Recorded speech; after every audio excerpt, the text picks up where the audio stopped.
ஒருத்தர் ஒரு தவறு செஞ்சு விட்றாருன்னு வச்சுக்கோங்க. உடனே நீ செஞ்சது தவறு அப்படின்னு சொல்கிறது ஒரு வகை. அதுக்கு பதிலாக எது சரின்னு அவர் புரிந்து கொள்ள உதவி செய்கிறது இன்னொரு வகை. இந்த ரெண்டாவது வகை இருக்குது பாருங்கள், நிர்வாக இயலில் இது ரொம்ப முக்கியம்.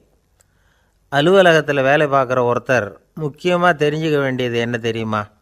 சக ஊழியர்கள்கிட்ட எப்படி பழகணும், மேலதிகாரிகள்கிட்ட எப்படி பழகணும், தனக்கு கீழே வேலை செய்கிறவங்கக்கிட்ட எப்படி பழகணும், வாடிக்கையாளர்கள்கிட்ட எப்படி பழகணும், இவங்க எல்லார்கிட்டையும் செம்மையான உறவை ஏற்படுத்திக்கிறது எப்படி, இதையெல்லாம் சொல்லிக் கொடுக்குற பாடம்தான் இன்டர் பர்சனல் ஸ்கில், திறமையான உறவு அப்படிங்கிறது.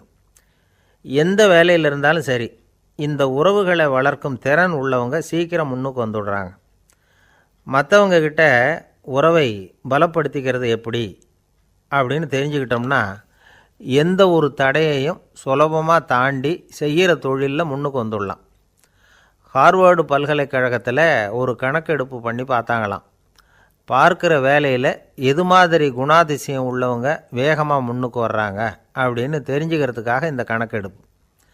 வெவ்வேறு துறையில் வேகமாக முன்னுக்கு வந்திருக்கிற பல பேரை சந்தித்து இந்த சர்வேயை நடத்தியிருக்கிறாங்க. அவங்க கண்டுபிடிச்சி சொல்லியிருக்கிற உண்மை என்ன தெரியுமா? ஒருத்தர் ஒரு வேலையில் இருந்தால் அது சம்பந்தப்பட்ட சப்ஜெக்ட் பற்றிய அறிவு 35% இருந்தால் போதுமா. ஆனால் உறவுகளை வளர்க்கக்கூடிய திறன், இன்டர் பர்சனல் ஸ்கில்லு 65% வேணும். இப்படி உள்ளவங்க சீக்கிரம் முன்னுக்கு வந்துடுறாங்களாம். அதனால் ஒருத்தருக்கு வேலை சரியாக புரியலைன்னா கூட விவரமாக மற்றவங்கக்கிட்ட பழகிறது எப்படின்னு புரிஞ்சால் போதும், அவர் முன்னுக்கு வந்துடலாம். அலுவலகங்களில் மட்டும் இல்லை, எல்லா இடங்கள்லேயும் இது ரொம்ப முக்கியம். வீட்டுக்குள்ளேயும் இது ரொம்ப முக்கியம், வீட்டுக்கு வெளியேயும் இது முக்கியம். அடுத்தவங்கக்கிட்ட பழகிறது எப்படிங்கிறத தெரிஞ்சிக்காதவன் வாழ்க்கையில் முன்னேற முடியாது. இன்றைக்கி ஆயுதங்களால் காயப்படுத்தி கொள்ளுகிறவர்களை விட வார்த்தைகளால் காயப்படுத்தி கொள்ளுகிறவர்கள் தான் அதிகம். பெரியவங்க என்ன சொல்கிறாங்க தெரியுமா? நீங்கள் இந்த பூமியில் பிறந்ததன் அர்த்தம் பூர்த்தி ஆகணும்னா அடுத்தவங்களுக்கு உதவி பண்ணுங்க. அடுத்தவங்களுக்கு உதவி செய்ய முடியாவிட்டால் கூட பரவாயில்லை, ஆனால் யாரையும் புண்படுத்தி விடாதீங்க அப்படின்னு சொல்கிறாங்க. எனக்கு தெரிஞ்ச ஒருத்தர் ஒரு அலுவலகத்தில் வேலை பார்க்குறார். அவர் சொல்லுவார், எனக்கு இந்த இன்டர் பர்சனல் ஸ்கில் ரொம்ப அதிகம் சார். சக ஊழியர்கள்கிட்ட ரொம்ப சுமூகமாக நடந்துக்குவேன். என் கூட வேலை பார்க்குற ஒருத்தருக்கு ஏதாவது ஒரு கஷ்டம்னா அந்த சமயத்தில் அவர் செய்ய வேண்டிய வேலையை நான் செஞ்சுருவேன் சார் அப்படிம்பார். நான் அவர்கிட்ட சமீபத்தில் அப்படி ஏதாவது செஞ்சுருக்கீங்களா அப்படின்னு கேட்டேன். செஞ்சுருக்கேன் சார். போன வாரம் புதன்கிழமை ஆஃபீஸில் என் பக்கத்து சீட்டுக்காரருக்கு வயிற்று வலி. உடனே நான் மெடிக்கல் லீவ் போட்டுவிட்டு எங்கள் வீட்டுக்கு போயிட்டேன் சார் அப்படின்னார். ஒரு அம்மா தெருவில் உட்காந்து என்னத்தையோ தேடிட்டு இருக்கிறாங்க. அந்த அம்மா ஒரு சூஃபி ஞானி. அவங்க பேர் என்னென்னா ரபியா அல் அடாவியா. அந்த அம்மாவுக்கு கண் கூட தெளிவாக தெரியாது. அந்த பக்கமாக வந்த சில பேர் இவங்களுக்கு உதவி செய்கிறதுக்காக வந்தாங்க. என்ன தேடிட்டு இருக்கிறீங்க அப்படின்னு கேட்டாங்க. இதுக்கு அந்த அம்மா, அந்த கேள்வி அவ்வளோ முக்கியத்துவம் இல்லை, நான் தேடிட்டு இருக்கிறேன், உங்களால் முடிஞ்சால் எனக்கு உதவி பண்ணலாம் அப்படின்னாங்களாம். உதவி செய்ய வந்தவங்களுக்கு ஆச்சரியம். எதை தேடுறோங்கிறது தெரியாமல் இப்படி ஏன் நேரத்தை செலவழிக்கிறீங்க, நாங்கள் எப்படி உங்களுக்கு உதவ முடியும், எங்களுக்கு ஒன்றும் புரியலையே அப்படின்ட்டுருக்காங்க. சரி, உங்களை திருப்தி பண்ணுறதுக்காக சொல்கிறேன், ஒரு குண்டூசி தொலைஞ்சி போச்சு, அதை தேடுறேன் அப்படின்னாங்களாம் அந்த அம்மா. அதுக்கப்புறம் இவங்களும் சேர்ந்து தேட ஆரம்பிச்சிட்டாங்க. கொஞ்ச நேரம் ஆச்சு, ஒன்றும் கிடைக்கல. உதவி செய்ய வந்தவங்களும் அழுத்து போட்டாங்க. அப்புறம் கேட்டாங்க, இதை பாருங்கம்மா, இது ரொம்பவும் பெரிய தெரு, அகலமான தெரு, அதனால் குறிப்பாக நீங்கள் எந்த இடத்துல அந்த குண்டூசியை தொலைச்சிங்க அதை சொல்ல முடியுமான்னாங்களாம். இதுக்கு அந்த அம்மா, நீங்கள் மறுபடியும் அர்த்தமில்லாத கேள்வியை கேட்குறீங்க, உங்கள் கேள்விக்கும் நான் தேடுறதுக்கும் என்ன சம்மந்தம்னாங்களாம். இதை கேட்டதும் அவங்க ஒரு மாதிரி ஆகிட்டாங்க. என்னம்மா நீங்கள் பைத்தியம் மாதிரி பேசுகிறீங்க அப்படின்னாங்களாம். சரி, உங்களை மறுபடியும் திருப்திப்படுத்துறதுக்காக சொல்கிறேன், அதை நான் எங்கள் வீட்டில் தொலைச்சுட்டேன் அப்படின்னாங்களாம். அப்புறம் எதுக்காக இங்கே வந்து தேடிட்டுருக்குறீங்க அப்படின்னு கேட்டிருக்காங்க. ஏன்னா இங்கே தான் வெளிச்சம் அதிகமாக இருக்குது, அங்கே வீட்டுக்குள்ளே இருட்டாக இருக்குது, அதனால் இங்கே வந்து தேடுறேன், வெளிச்சம் உள்ள இடத்துல தானே தேட முடியும் அப்படின்னாங்களாம் அந்த ஞானி. இந்த கதைக்கு என்ன அர்த்தங்கிறத பெரியவங்க சொல்கிறாங்க. அதாவது இந்த தேடுதல்ங்கிறது ஒரு வியாதி. அது நம்ம சதா அலைய வைக்கும். பைத்தியமாக மாற்றுறதுக்கு முயற்சி பண்ணோம். ஒரு காலம் அது நிறைவு அடையவே அடையாது. வாழ்வுங்கிறது ஒரு புரிந்து கொள்ள முடியாத சதா இயங்கி கொண்டிருக்கிற ஒரு செயல். அதுக்கு ஆரம்பமும் இல்லை, முடிவும் கிடையாது. எதையோ தேடணும் அப்படிங்கிற உந்துதல் நமக்குள்ளே இருக்கும். ஆனால் குறிப்பாக எதை தேடிட்டு இருக்கிறோம் அப்படிங்கிறது புரியாது. அப்படி ஏதாவது ஒன்றை தேடி அடைஞ்சிட்றோம்னு வச்சுக்கோங்க, உடனே ஒரு அதிருப்தி வந்துடும். அதனால் வாழ்க்கைங்கிறது சலிப்பு நிறைந்தது அப்படிங்கிற எண்ணத்தை உண்டாக்கிக்கிறோம். ஒன்று அடைஞ்சதுக்கு அப்புறம் இன்னொன்று தேட ஆரம்பிச்சிருவோம். ஆக இந்த தேடல்ங்கிறது நாம் ஒன்று அடைஞ்சாலும் அடையாவிட்டாலும் தொடர்ந்து நடந்துக்கிட்டு தான் இருக்கும். இதுக்கு முடிவே கிடையாது. இந்த உண்மையை நாம் நல்லா புரிஞ்சுக்கணும் அப்படிங்கிறது பெரியவங்களுடைய கருத்து. ஏழையும் தேடுறான், பணக்காரனும் தேடுறான், நோயாளியும் தேடுறான், நோய் இல்லாதவனும் தேடுறான், அதிகாரம் உள்ளவனும் தேடுறான், அதிகாரம் இல்லாதவனும் தேடுறான், முட்டாளும் தேடுறான், அறிவாளியும் தேடுறான். ஆனால் யாரும் இதை தான் தேடி சாதிக்க போகிறோம், இதுதான் முடிவு அப்படின்னு திட்டவட்டமாக சொன்னதில்லை. ஒன்று அடைஞ்சதும் இன்னொன்று தேட ஆரம்பிச்சிடுறாங்க, அவ்வளோதான். அதாவது உங்களின் தேடுபவர் உங்கள் உள்ளேதான் இருக்கிறார், அவரை தேடி கண்டுபிடியுங்கள். இதுதான் ஞானிகள் நமக்கு சொல்லுகிற ஒரு ஆலோசனை. நம்மால் ஒருத்தன் ஜெயிலில் இருந்தான். இன்னொரு கைதி அவனை பார்த்து கேட்டான், ஏன்பா உன்னை பார்க்குறதுக்கு வெளியிலேருந்து யாருமே இங்கே வர்றது இல்லையே, உனக்கு சொந்தக்காரங்களே கிடையாதா அப்படின்னு கேட்டானா. ஏன் இல்லை, எனக்கு சொந்தக்காரங்க நிறைய பேர் உண்டு, அவங்க என்னை பார்க்க வராததுக்கு காரணம் வேற அப்படின்ட்டுருக்கான் இவன். என்ன காரணம்னு கேட்டான் அவன். அதுக்கு இவன் சொன்னானா, அதுக்கு என்ன காரணம்னா அவங்க எல்லாரும் இங்கே உள்ளேயே இருக்கிறாங்க அப்படின்னானா. ஒரு சீன தேசத்து அரசர் இருந்தார். அவருக்கு வயசாயிட்டுது. அவருக்கு அடுத்தபடியாக அவருடைய புள்ள பட்டத்துக்கு வரணும், ஆட்சி பொறுப்பை ஏற்றுக்கணும். ஒரு நல்ல தலைவனுக்கு இருக்க வேண்டிய பண்புகள்லாம் தன்னுடைய மகனுக்கு இருக்கணும்னு விரும்பினார் அந்த அரசர். அதனால் இளவரசனை பக்கத்தில் இருந்த ஒரு குரு கிட்ட அனுப்புனார். இளவரசன் அவர்கிட்ட போய் சேர்ந்தான். அந்த குரு என்ன பண்ணார் தெரியுமா, இவனை பார்த்து சொன்னார், இதை பாருப்பா, நீ என்ன பண்ணுற, இப்போவே பக்கத்தில் இருக்கிற காட்டுக்கு போ, நடு காட்டில் போய் ஒரு இடத்துல உட்காந்துக்கோ, அங்கே என்னென்ன சத்தம்லாம் உன் காதில் விழுதுன்னு கவனித்து கேளு, உன் காதில் விழுந்த ஓசைகள் என்னென்னங்கிறத என்கிட்ட வந்து சொல்லு, அதுதான் எனக்கு தெரியணும், உனக்கு வேலையும் அதுதான் அப்படின்னு சொல்லி அனுப்பி வச்சுட்டார். இளவரசன் காட்டுக்கு போனான். குரு சொன்னபடியே ஒரு இடத்துல உட்காந்து கவனித்து கேட்டான். அதுக்கப்புறம் குருக்கிட்ட திரும்பி வந்தான். என்னென்ன சத்தம்லாம் கேட்ட அப்படின்னு கேட்டார் குரு. குருவே, காட்டில் நான் பறவைகள் சத்தம்லாம் கேட்டேன், மிருகங்களின் ஓசையையும் கேட்டேன், இதை தவிர இடி மின்னல் மழை இதுகளோட சத்தத்தையும் கேட்டேன் அப்படின்னா. குரு யோசனை பண்ணார், நீ இன்னமும் சரியாக கேட்கல, அதனால் மறுபடியும் காட்டுக்கு போ, கொஞ்ச நாள் தங்கியிருந்து கேட்டுட்டு வா அப்படின்னார். இளவரசனுக்கு ஒன்றும் புரியல. இருந்தாலும் குருவின் கட்டளையாச்சே, மறுக்க முடியுமா? உடனே அவன் மறுபடியும் காட்டுக்கு போனான். ஒரு இடத்துல உட்காந்தான். கொஞ்ச நேரம் உன்னிப்பாக கவனித்து கேட்டான். சில நாள் கழித்து குருக்கிட்ட திரும்பி வந்தான். குருவே, இந்த தடவை சில துல்லியமான சத்தங்களை எல்லாம் கேட்டான். தேனீ பறக்கிற சத்தம், நீரோடையின் மெல்லிய ஓசை, இதெல்லாம் கேட்டேன்னா. குரு சிரித்தார். நீ மறுபடியும் காட்டுக்கு போ, இன்னும் சில நாள் அங்கே இரு, முழுமையாக கவனமாக கேட்டுக்கிட்டு வா அப்படின்னு சொல்லி அனுப்பி வச்சுட்டார். இளவரசனுக்கு குழப்பம் அதிகமாயிட்டுது. ஒன்றுமே புரியல. மறுபடியும் காட்டுக்கு போனான். மௌனமாக ஒரு இடத்துல உட்காந்துட்டான். அப்படியே தியானத்தில் ஆழ்ந்துட்டான். சில நாளில் அவனுக்கு இதுவரை கேட்காத ஓசைகள்லாம் கேட்க ஆரம்பிச்சிட்டுது. இதைத்தான் நான் கேட்கணும்னு என்னுடைய குரு எதிர்பார்த்துருக்கிறாருங்கிறத புரிஞ்சுக்கிட்டான். உடனே குருக்கிட்ட ஓடனான். குருவே, இந்த தடவை காதுகளுக்கு கேட்க முடியாத சில ஓசைகளை கூட என்னால் உணர முடிஞ்சுது. பூ மலருகிற ஓசை, சூரியனால் பூமி சூடாகிறப்போ எழுகிற ஓசை, காலை பனித்துளி இந்த புல்லுலாம் குடிக்கிற ஓசை, இது எல்லாம் என்னால் நல்லா கேட்க முடிஞ்சுது அப்படின்னா. குருவுக்கு இப்போ தான் திருப்தி ஏற்பட்டு தான். இளவரசனை பார்த்து சொன்னார், இதை பாருப்பா, இப்போ தான் நாட்டை ஆளுகிற தகுதி உனக்கு வந்திருக்குது அப்படின்னு சொல்லி அதுக்கு விளக்கமும் கொடுத்தாராம். எந்த அரசன் தன்னுடைய மக்களின் இதயம் பேசுகிற மௌன மொழியை, மௌன வார்த்தைகளை கேட்குறானோ அவன்தான் ஆள தகுதி உள்ளவன். எந்த அரசன் தன்னுடைய மக்களின் உணர்ச்சிகளை உண்மையாக உணர்றானோ அவன்தான் முதன்மையான அரசன். போலி வார்த்தைகளை மட்டும் கேட்டுட்டு பல மௌன ராகங்களை காதில் வாங்கிக்காதவன் அரசனே இல்லை. எந்த நாட்டில் எப்போ ஒரு அரசன் தன்னுடைய மக்களின் உணர்ச்சிகளை கேட்க மறுக்கிறானோ அன்னையிலேருந்தே அந்த நாடு அழிய தொடங்குது அப்படின்னு அர்த்தம். இதுதான் அந்த குரு இளவரசனுக்கு போதித்தது. வாயால் பேசுகிறத மட்டும் கேட்டு ஏமாறக்கூடாது, உணர்ச்சிகளையும் கேட்குறதுல தான் மனப்பக்குவம் உண்டாகும். மக்கள் உணர்ச்சிகளை புரிந்து கொள்ளாத அரசர்கள் நீடிச்சிருக்க முடியாது. அது மாதிரி நாடுகளில் அடிக்கடி குழப்பம் தான் உண்டாகும். அப்படி இருந்தால் அடிக்கடி ஆட்சி மாறிக்கிட்டு இருக்கும். அப்படிப்பட்ட ஒரு தேசம். அங்கே ஒரு சிறைச்சாலையில் 3 கைதிகள் பேசிக்கிட்டு இருந்தாங்க. ஒருத்தன் சொன்னான், நான் இந்த நாட்டு ராஜாவை எதிர்த்து பேசிக்கிட்டு இருந்தேன், அதனால் என்னை பிடிச்சி கொண்டாந்து இங்கே போட்டுவிட்டாங்க அப்படின்னா ஒருத்தன். இன்னொருத்தன் சொன்னான், நான் இந்த நாட்டு ராஜாவை ஆதரித்து பேசிக்கிட்டு இருந்தேன், அதனால் என்னை பிடிச்சி கொண்டாந்து இங்கே தள்ளிவிட்டாங்க அப்படின்னா. அது சரி, நீ என்ன தப்பு பண்ண அப்படின்னு சொல்லி 3வது ஆளை பார்த்து இவங்க கேட்டாங்க. அதுக்கு அந்த ஆள் சொல்கிறான், நான் தான் இந்த நாட்டு ராஜா அப்படின்னானா. ஒரு ஆசாமி வேகமாக ஓடிக்கிட்டு இருந்தான். ஏன் இப்படி ஓடுறேன்னு கேட்டார் இன்னொருத்தர். அங்கே ஒரு ஆள் அடிபட்டு கிடக்கிறான், அதை பார்த்தேன், உடனே ஓடுறேன்னா. எங்கேன்னு கேட்டார். ஆஸ்பத்திரிக்குன்னா. ஒரு ஆள் அடிபட்டு கிடக்கிறத பார்த்தா உடனடியாக நாம் செய்ய வேண்டியது முதல் உதவி, அதுக்கப்புறம் தான் ஆஸ்பத்திரி. இன்றைக்கி விபத்துங்கிறது சர்வசாதாரணமாக நடந்துக்கிட்டு இருக்குது. வாகன விபத்து, வெடிகுண்டு விபத்து, தீ விபத்து, கட்டடம் சரியறது, பூகம்பம், இப்படி நிறைய நடக்குது. ஒரு விபத்தை பார்த்துட்டா நம்மளில் பல பேர் நமக்கு என்னத்துக்கு வம்புன்னு ஒதுங்கி போயிடுறதும் உண்டு. சில பேர் துணிஞ்சு கிட்ட போய் உதவி செய்கிறதும் உண்டு.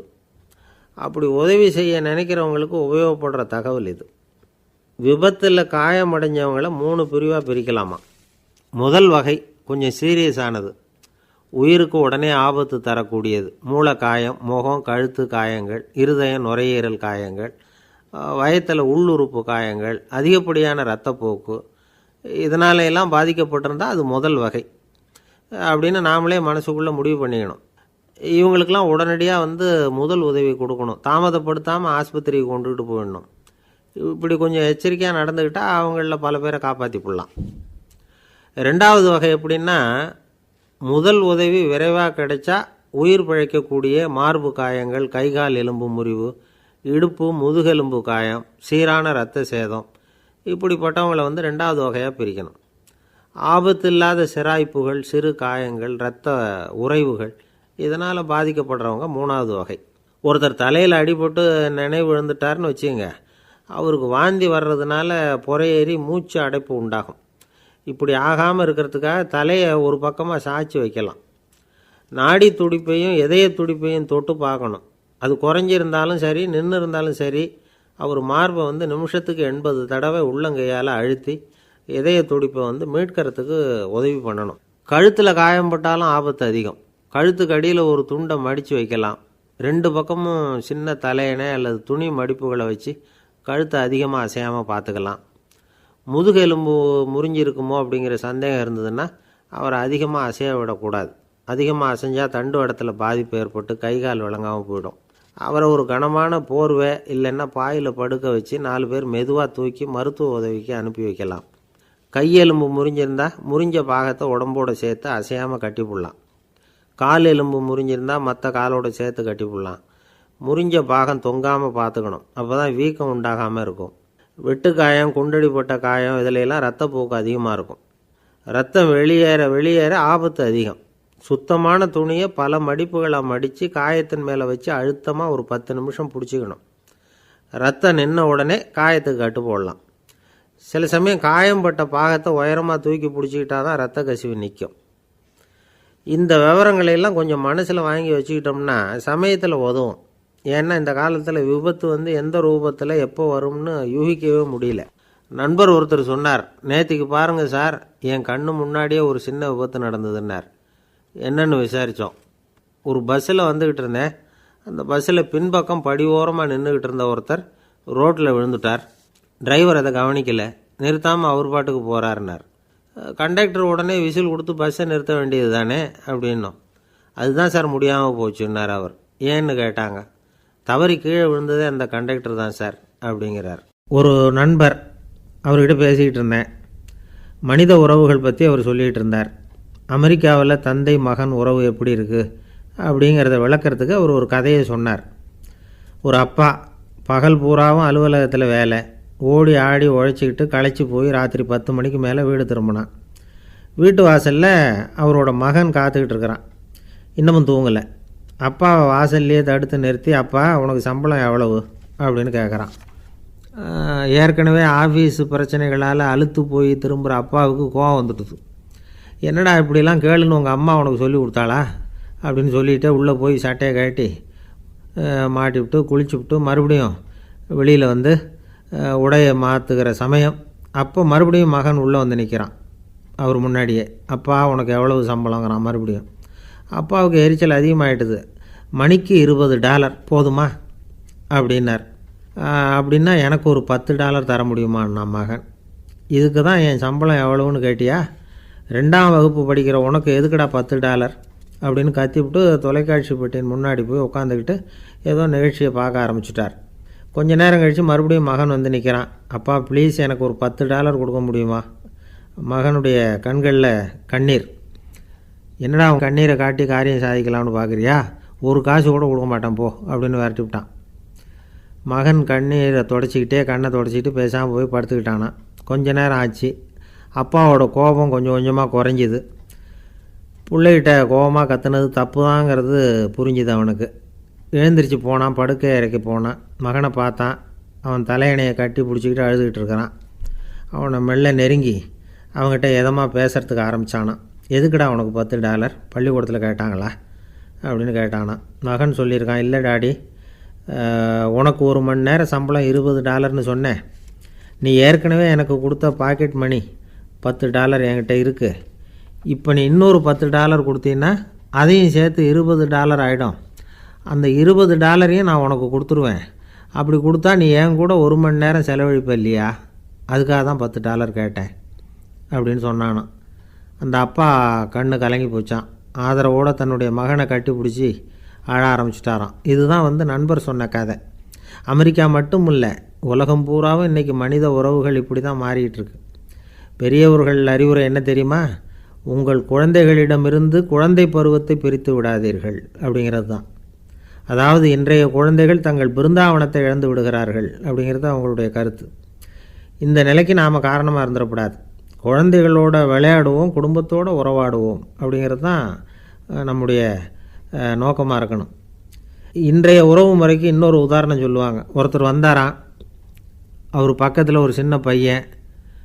நாம் அவரை விசாரிக்கிறோம், யார் இந்த பையன் அப்படின்னா அவர் சொல்கிறார், இவன் எனக்கு தூரத்து உறவு அப்படின்னாராம். இந்த தூரத்து உறவுன்னா எப்படின்னு இருக்கான். இதுக்கு அவன் சொல்லியிருக்கிறான், இவன் எங்கள் அப்பாவுக்கு 8வது புள்ளை அப்படின்னானான். ஒரு ஊரில் ஒரு பெரிய ஞானி இருந்தார். அவர் படுக்கையில் இருந்தார். இன்னும் கொஞ்சம் நேரம்தான் அவர் இந்த உலகத்தில் இருக்க போகிறார். அவரை சுற்றி ஏகப்பட்ட கூட்டம். ஏற்கனவே அவருடைய உபதேசங்களை கேட்டவங்க பல பேர் அவரை சுற்றி நிற்கிறாங்க. அந்த ஞானி மெதுவாக கண்ணை திறந்து பார்க்குறார். எல்லாரும் அவருடைய கடைசி வார்த்தையை கேட்கறதுக்காக அவளோட காத்துக்கிட்டு இருக்கிறாங்க. அந்த ஞானி மெதுவாக பேச ஆரம்பித்தார். நான் என்னுடைய வாழ்நாள் பூராவும் உங்களுக்கு நிறைய போதனைகள் சொல்லிக்கிட்டு இருக்கிறேன். பேரானந்தம், மகிழ்ச்சி, தியானத்தன்மை இதை பற்றியெல்லாம் சொல்லியிருக்கிறேன். இப்போ நான் வேறு ஒரு கரைக்கு போய்கிட்டுருக்கிறேன். நான் இனிமேல் இந்த கரையில் இருக்க மாட்டேன். நீங்கள் நான் சொன்னதையெல்லாம் கேட்டீங்க, ஆனால் எதையும் நீங்கள் நடைமுறைப்படுத்தி பார்க்கல. எல்லாம் கேட்டதோடு சரி, அதோடு விட்டுவிட்டீங்க. அப்புறம் அதை தள்ளி போட்டுக்கிட்டே வந்துட்டீங்க. மேலும் அதை தள்ளி போடுறதுல எந்த பிரயோஜனமும் கிடையாது. இப்போ நான் போய்கிட்டு இருக்கிறேன். உங்களில் யாராவது என்னோட வர்றதுக்கு தயாரா அப்படின்னு கேட்டார். அவ்வளவுதான். யாரும் வாயை திறக்கலை. ஒரே மௌனம், சத்தமே இல்லை. ஒருத்தர் பார்த்துக்கிட்டே நிற்கிறாங்க. அந்த கூட்டத்தில் ஒரு ஆள் அந்த ஞானி கூடவே 40 வருஷத்துக்கு மேலே இருந்திருக்கிறான். அவனும் வாயை திறக்காமல் இன்னொருத்தன் முகத்தை பார்த்துக்கிட்டே நிற்கிறான். இந்த சமயத்தில் பின்னாடி நின்றுக்கிட்டு இருந்த ஒருத்தன் கையை தூக்கினான். ஞானி அவனை பார்த்தார். சரி, ஒருத்தனுக்காவது நம்மோட வர்றதுக்கு தைரியம் இருக்குது அப்படின்னு நினச்சார். ஆனால் அந்த ஆள் என்ன சொன்னான் தெரியுமா? ஐயா, நீங்கள் கேட்குறப்போ நான் உடனே எழுந்திருக்கல, கையை மட்டும்தான் தூக்கினேன். என்ன காரணம்னா, நான் எப்படி அடுத்த கரைக்கு சேர்றதுங்கிறது தெரிஞ்சுக்கிறதுக்காகத்தான். அந்த விவரத்தை மட்டும் இப்போ உங்ககிட்ட இருந்து நான் தெரிஞ்சுக்க ஆசைப்பட்றேன். ஏன்னா இப்போ நான் உங்கள் கூட வர்றதுக்கு தயாராக இல்லை. எவ்வளவோ காரியங்களை நான் இன்னும் இங்கே முடிக்க வேண்டி இருக்குது. வீட்டுக்கு ஒரு விருந்தினர் வந்திருக்கிறார். என்னுடைய இளைய மகனுக்கு கல்யாணம் பண்ணி வைக்கணும். அதனால் இன்றைக்கி உங்கள் கூட வர முடியாது. அது மட்டும் இல்லை, இப்போ உங்கள் கூட அடுத்த கரைக்கு வந்தால் திரும்பி வர முடியாதுன்னு வேறு சொல்கிறீங்க. அதனால் இப்போ நான் வரல. இன்னொரு நாள் நிச்சயமாக நான் வர்றேங்க, உங்களை சந்திக்கிறேன். அதனால் இப்போ நீங்கள் இன்னொரு தடவை எங்களுக்கு விளக்கமாக சொல்லணும். ஏற்கனவே பல தடவை சொல்லியிருக்கிறீங்க. தயவு பண்ணி இப்போ ஒரு தடவை சொன்னீங்கன்னா சௌகரியமாக இருக்கும். அந்த அடுத்த கரையை அடையிறது எப்படி? இப்போ ஒரு தடவை அதை விளக்கமாக சொல்லிட்டிங்கன்னா நல்லா ஞாபகப்படுத்திக்குவேன். அது சரியான சமயம் வர்றப்போ இது எனக்கு உதவியாக இருக்கும் அப்படின்னு நானும். ஆனால் உண்மை என்ன தெரியுமா? அந்த சரியான சமயம் வரவே இல்லை அப்படிங்கிறது தான் உண்மை. இப்படி அந்த கதை முடியும். இந்த கதை அந்த ஒரு ஆளுக்கு மட்டும் இல்லை, கிட்டத்தட்ட எல்லாருக்குமே அது பொருந்தும் அப்படிங்கிறாங்க விவரம் தெரிஞ்சவங்க. எல்லாருமே அந்த சரியான தருணத்துக்காகத்தான் காத்துக்கிட்டு இருக்கிறாங்களாம்.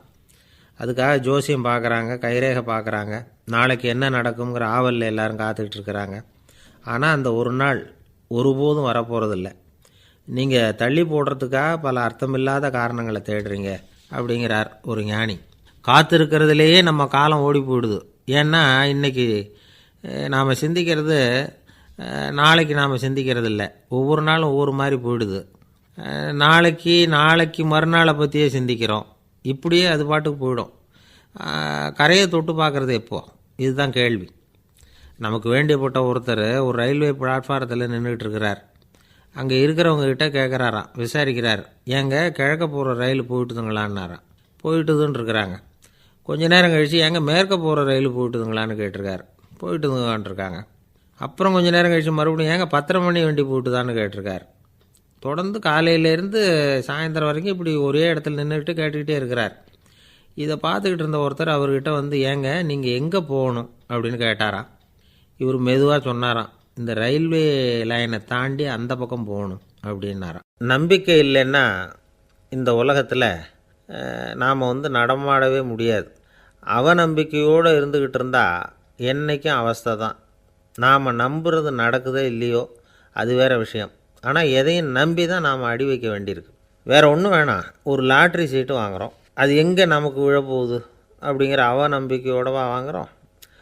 பரிசு நமக்கு தான் அப்படிங்கிற நம்பிக்கை உள்ளூர இருக்கிறதுனால தான் அதை வாங்குகிறோம். இருந்தாலும் முடிவு வேறு மாதிரி ஆகிடுது. அதுக்காக மனசு சோர்ந்து போகிறதில்ல. அடுத்த மாதமும் சீட்டு வாங்குகிறோம். இந்த நம்பிக்கை தான் மனித வாழ்க்கைக்கு ஆதாரம். ஒரு கடையில் போய் டீ சாப்பிட்றீங்க. அந்த டீ நல்ல டீ தானா, அதில் விஷம் கலந்துருக்குமா அப்படிங்கிற சந்தேகம் வந்துட்டுதுன்னு வச்சுங்க. அதுக்கப்புறம் அதை எப்படி நீங்கள் சாப்பிட முடியும்? நம்பி தான் சாப்பிட்ணும். ரயில் ஒழுங்காக போய் சேருங்கிற நம்பிக்கை இருக்கிறதுனால தான் அதில் ஏறி உட்காடுறோம்.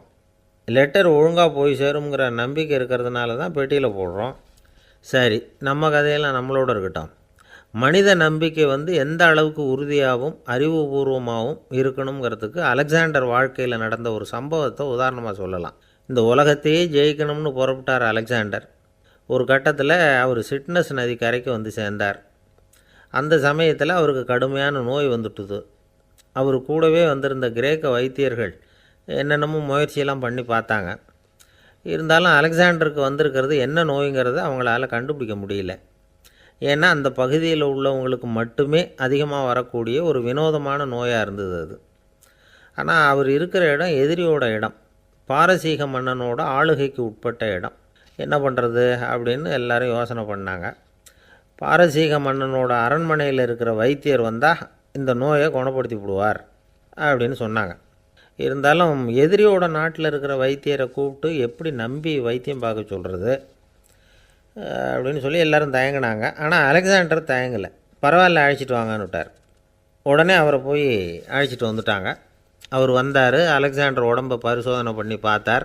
சரி, இதை குணப்படுத்தி விடலாம், பயப்பட வேண்டியதில்லை. ஆனால் இதுக்கு ஒரு மூலிகை ரசம் தயார் பண்ணி கொடுக்கணும். நான் போய் அதை தயார் பண்ணிவிட்டு 2 நாளில் திரும்பி வந்துடுறேன் அப்படின்னு சொல்லிவிட்டு போனார் அந்த வைத்தியர். அதே மாதிரி 2 நாளில் திரும்பி வந்தார் மூலிகை ரசத்தோட. இதுக்கு இடையில் அலெக்சாண்டரோட தளபதிகளில் ஒருத்தர் ரகசியமாக ஒரு எச்சரிக்கை கடிதம் கொடுத்து அனுப்பியிருக்கிறான். அதை வாங்கி என்ன விஷயம்னு பார்த்தார்.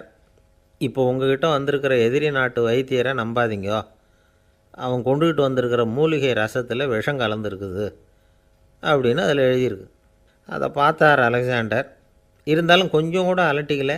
வைத்தியர் கொடுத்த மருந்தை வாங்கி கடகடன்னு குடிச்சுட்டு அதுக்கப்புறம் அந்த கடிதத்தில் இருந்த விஷயத்தை அந்த வைத்தியர்கிட்ட சொன்னார். வைத்தியர் திகைச்சு போயிட்டார். தன் மேலே அலெக்சாண்டர் வச்சுருக்கிற நம்பிக்கையை பார்த்து அவருக்கு ரொம்ப வியப்பு. வைத்தியர் உண்மையிலேயே நல்ல மருந்து தான் கொண்டுகிட்டு கொடுத்துருக்கிறார். அதில் விஷம்லாம் எதுவும் கலக்கலை.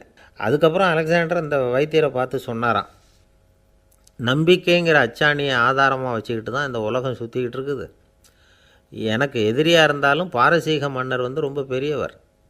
அப்பேற்பட்ட மன்னருடைய அரண்மனை வைத்தியர் தொழில் நேர்மை இல்லாதவராக இருக்க மாட்டார்.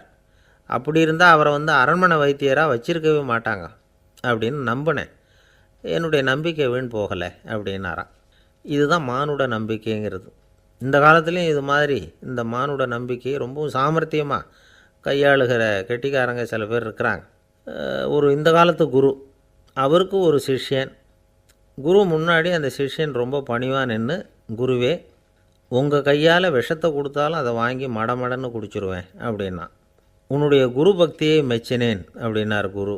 அதுக்கு அந்த சிஷ்யன், அப்படி இல்லை குருவே, உங்ககிட்ட சிஷ்யனாக இருக்கிறத விட உங்கள் கையால் விஷத்தை வாங்கி குடிச்சு விட்றது ரொம்ப நல்லது, அதனால தான் அப்படி சொன்னேன் அப்படின்னா. ஒரு தீக்குச்சி தீப்பெட்டியை பார்த்து கேட்டுதான், நாம் 2 பேரும் தானே உரசிக்கிறோம், ஆனால் நான் மட்டும் தீப்பிடிச்சி எரிஞ்சு போகிறேன், நீ அப்படியே இருக்கிறியே அப்படின்னு தான்.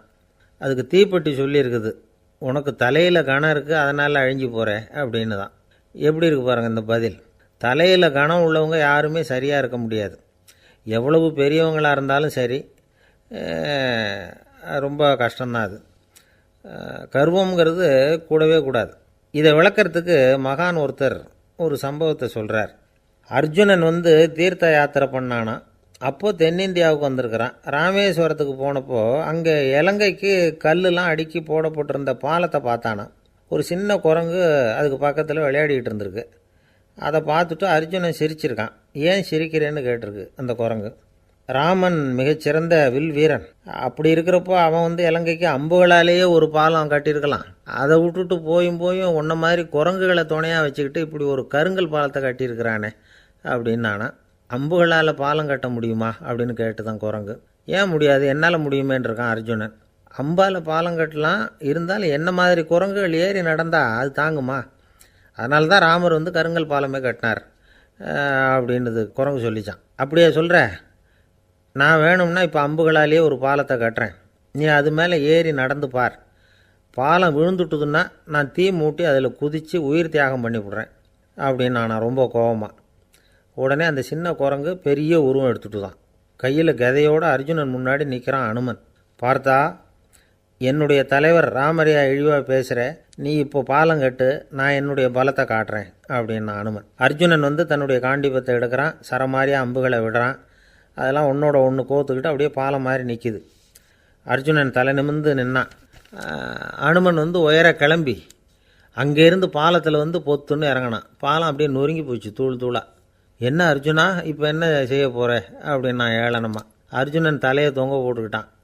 சொன்னபடி தீ மூட்டி அதில் குதிக்கிறதுக்காக 3 தடவை சுற்றி வந்தான். அப்போது கிருஷ்ணர் அங்கே வந்தார். என்ன அர்ஜுனா, என்ன நடக்குது, என்ன இது அப்படின்னு ஒன்றும் தெரியாத மாதிரி கேட்டார். அர்ஜுனன் வாயை திறக்கிறதுக்கு முன்னாடி அனுமன் வாயை திறந்தான், நடந்ததை சொன்னான். அர்ஜுனன் சவால் விட்டபடி உயிர் திறந்தே ஆகணும்னா அனுமன். கிருஷ்ணர் யோசனை பண்ணார். நல்லது, இந்த சவால் விட்டதுக்கும் நடந்ததுக்கும் யார் சாட்சி? பெரியவர் ஒருத்தரை சாட்சியாக வச்சுக்கிட்டல்லவா நீங்கள் இந்த போட்டியை நடத்தியிருக்கணும் அப்படின்னார். அதனால் என்ன, இப்போ மறுபடியும் அந்த போட்டியை நடத்திவிட்டா போச்சு, என்னால் அந்த அம்பு பாலத்தை நொறுக்க முடியாதா அப்படின்னு அனுமன். சரி, இப்போ மறுபடியும் அது நடக்கட்டும்னார் கிருஷ்ணர். அர்ஜுனன் அம்பு பாலம் அமைச்சான். அனுமன் ஏறி குதிச்சான். பாலம் அசைஞ்சு கொடுக்கவே இல்லை, அவ்வளோ உறுதியாக இருக்குது. இப்போ அனுமன் தலையை குனிஞ்சிக்கிட்டான். அர்ஜுனன் நன்றியோடு நிமிர்ந்து பார்த்தான். கிருஷ்ணருடைய தோள்கள்லேயும் முதுகள்லேயும் ரத்தம். என்ன சுவாமி, என்ன நடந்ததுன்னு நான் பதறி போய், உன் அம்பு பாலத்தை நான் தான் முட்டு கொடுத்து தாங்கிக்கிட்டு இருந்தேன். அனுமன் குதித்தப்போ என் மேலே ஏற்பட்ட காயங்கள் இவை. பின்ன உன்னுடைய அம்பு பலத்தினாலேயா பாலம் நின்றுதுன்னு நினைக்கிற அப்படின்னாரான். முதல்ல அர்ஜுனன் அப்புறம் அனுமன் 2 பேருக்குமே கர்வ பங்கம் ஆகிட்டு தான். அதாவது அவங்கக்கிட்ட இருந்த கர்வம் போயிட்டுது. யாராக இருந்தாலும் கர்வம் கூடாதுங்கிறத இதிலேருந்து நாம் புரிஞ்சுக்கணும். இந்த காலத்தில் நாமெல்லாம் எந்த விஷயத்துக்கெல்லாம் கர்வப்பட்டுருக்கோம் தெரியுமா? 2 பெண்கள் தங்களுடைய கணவன்மார்களை பற்றி ரொம்ப பெருமையாக பேசிக்கிட்டாங்களாம். அதில் ஒரு அம்மா சொல்லியிருக்கு, என் வீட்டுக்காரர்கிட்ட எந்த சப்ஜெக்ட் கொடுத்தாலும் சரி அந்த விஷயத்தை பற்றி அழகாக 1 மணி நேரம் பேசுவார் அப்படின்னாங்களாம். உடனே இன்னொரு அம்மா, அது என்ன பிரமாதம், என் வீட்டுக்காரருக்கு சப்ஜெக்டே தேவையில்லை, விஷயமே இல்லாமல் நாள் பூரா பேசிக்கிட்டு இருப்பார் அப்படின்னாங்களாம்.